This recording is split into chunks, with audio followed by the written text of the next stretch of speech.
Hi friends, Meena పూలు ఇవ్వడానికి ఒక చోటికి వస్తుంది. బండి పార్క్ చేసేటప్పుడు అక్కడ బాలు ఉంటాడు. బాలు ఫ్రెండ్ మీనాని చూసి రే మీనా అని చెప్తాడు. బాలు మీనాని చూసి షాక్ అయ్యి మీనా చూడకుండా తల పక్కనికి తిప్పుకొని ఉంటారు. కానీ మీనా బాలుని చూస్తుంది.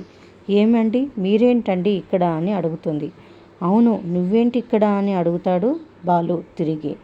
ఇక్కడ నేను పూలిచ్చేకొచ్చానని చెబుతూ అక్కడ ఉన్న శివ బండి చూస్తుంది మీనా. చూసి శివ బండి ఇక్కడ ఉంది ఏంటి అని అడుగుతుంది. శివ ఎక్కడున్నాడో తెలియదు. గుణ శివాని కిడ్నాప్ చేసి ఉంటాడని అనుమానంగా ఉంది అని బాలు చెప్పడంతో మీనా చాలా కంగారు పడిపోయి భయపడిపోతుంది. అక్కడున్న ఆఫీస్ లోపలికి వెళ్ళి అక్కడున్న అమ్మాయిని అడుగుతుంది మీనా. దయచేసి ఆ సీసీటీవీ ఫుటేజ్ని చూడనివ్వండి మేడం, మా తమ్ముడు నిన్నటి నుంచి కనిపించడం లేదు అని చెప్పడంతో ఆ అమ్మాయి సీసీటీవీ ఫుటేజ్ చూపిస్తుంది. అందులో శివ ఒక చోట ఆగినప్పుడు కొందరు రౌడీలు శివాని కిడ్నాప్ చేసి సుమోలో తీసుకెళ్లడం చూస్తారు. అది చూసి బాలు మీనా ఒక్కసారిగా షాక్ అవుతారు. మరిన్ని అప్డేట్స్ కోసం ప్లీజ్ సబ్స్క్రైబ్ చేయండి. Thanks for watching.